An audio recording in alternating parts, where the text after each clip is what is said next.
class 12 बबे कलेजाव फरायोमोन हा ओमफ्राय गामिया फुटबलजरा बिसिबां जाखो बे गुवाहाटियाव फैनाया हा ओमफ्राय बे खामानियाव खेबनैसो थांदो बिदि हा सोरजों मा हारिजों थांदों बर' गोजा अबेनि बर'फ्रा अबेनि मा मावो हा बे बेसेबां होलांखो माने सासे सेंग्राया 10,000 खरि हा ओमफ्राय मा हटेलाव थायोना सोरबा न'आव थायो हा हा हटेलाव थायो बिनिफ्राय गुवाहाटियाव नों माबोरै फैजेनखो ओमफ्राय नोंसोरखौ बे खामानियाव सोर फाथायो सोर लेंहरो खिथालाय जों बेरायनोसो फैदोंमोन ओमफ्राय सोर बिदि माबा खामानियाव बाहायखो नोंसोरखौ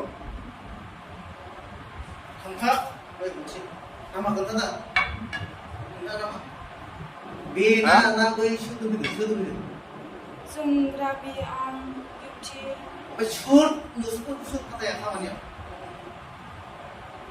खिथा माबा नोंसोरखौ फाथायग्राया मा नाम खिथा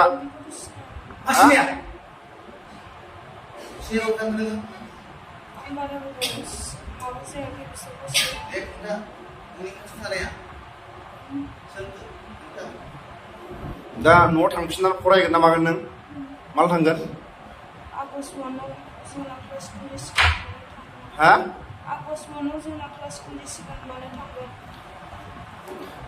डाइरेक्ट नोंसिनि आइ आफाखौ बे भिडिअनि गेजेराव लिंहर गामिनि गेजेराव नोंसिनि न'खरनि मानसिखौ गामिनि सेक्रेटारि प्रेसिडेन्ट नों मोनथिना मोनथिया गामिनि हा दे खिथा नोंखौ सोर लिंहरा मोखा थिखां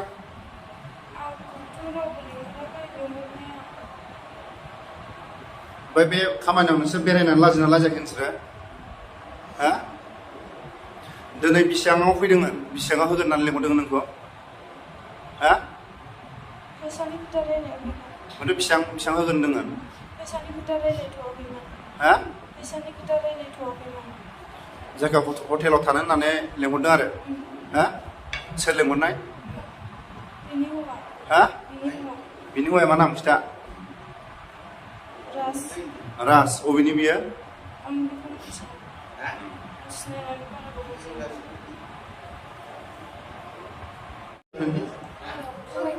दे फार्स्टआव खिथा गामि ओरैनिफ्राय बोरै फैजेननाय खिथा दे खिथा दे खिथा खिथा आंनि नामा जुनालि बिफानि नामा कनि ओमफ्राय बिफानि नामा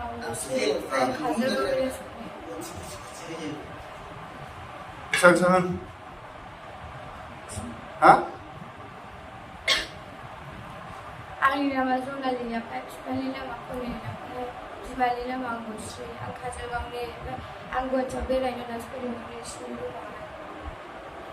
ओमफ्राय गाज्रि खामानियाव थानाय खेबनै जाखो हटेलाव थानायाव बबे हटेलाव थादों खिथा हरसे थाखायो हटेलाव नामा हा हा दसेयाव 5,000 ओमफ्राय 5,000 थाखाखौ नों मा खालायखो रुम थानायाव ओमफ्राय बिदिनो थांखासिगोन नोंसोरना देहाखौ फानहर हा ओमफ्रायथ' जेनेबा नोंसोरो 5,000नि होदावबाय नालाय जेनेबा बे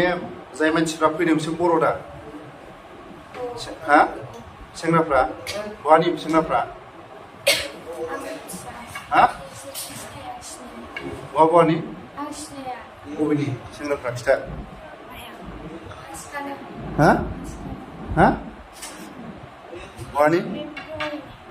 मा गामिनि सेंग्राया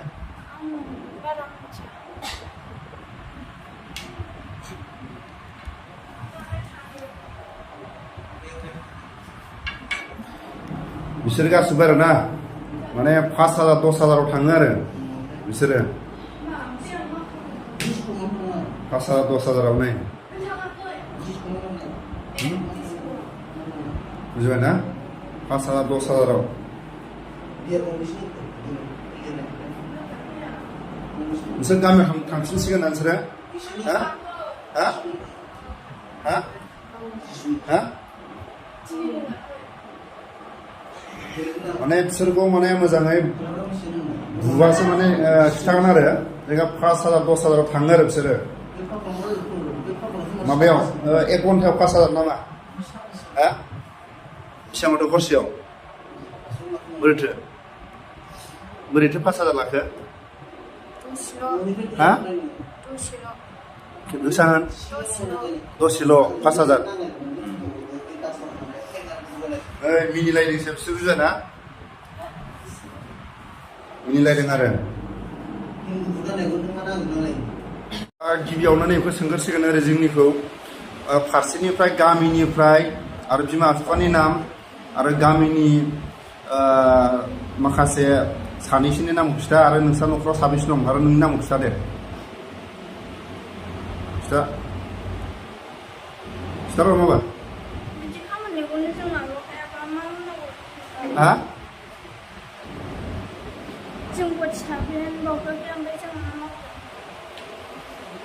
गोसा बुं ओरैनो बेबायदि गाज्रि खामानियाव खेबबेसे जाखो थांनाया हा खननै ओमफ्राय बेसेबां लाखो फैसाया हा सासेनाव 10,000 सासेनाव 20,000 मा जाथि बिसोरो बर' बहानि हा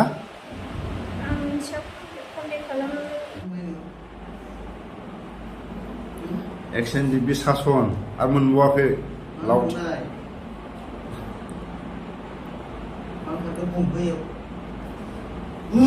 मानो खारनाय खिथालाय देलाय नै मानो खारनाय खिथा दे मानो खारनाय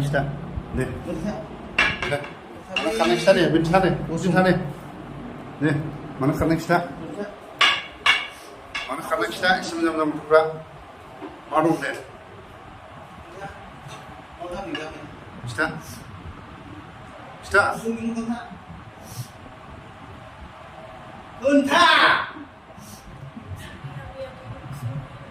हा गोसा नों बेबो मोनगोन बेबो मोनगोन थगायग्रा थांनो थाङाखै खिथा थाङा बिसोरो थाङो दा हा थाङा थाङाखै बे खिथा बेथ' मोनखागोन दे खिथा दे थाङो दा थाङा खिथा डेन्जार बुस्थु आरो बिसोर ना माने खुगा सिया माने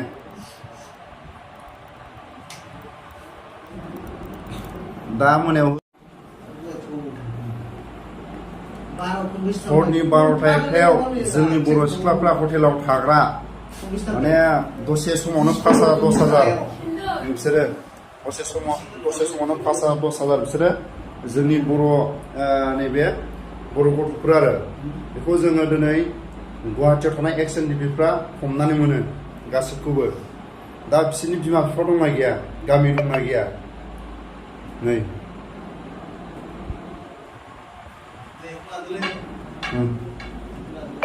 हा मोनजादोंना मोनजायाखैमोन गाननो मोनदोंना मोनाखैमोन थाखा फैसा मोनाखैमोन ना फरायनायाखैमोन बेखौ बुंलांगोन नोङो हरनि 12:00 एक्सएनडिपिनि अपारेसन गुवाहाटियाव माने गाज्रि देहा फाहामग्रा आरो जाय बिथांमोननि माखासे चेनेल दंबावो बिथांमोना जाय लिंकआव फैयो बिथांमोननि मुंखौ जों लाजोब्बाय बिथांमोनाबो माने खारग'नो हानाय नङा आरो दा बिथांमोननि बुंनाय मथेबा माखासे बर' राइडारफोरबो दं होननानै जों खोनानो मोनो बिथांमोननि खुगानिफ्राय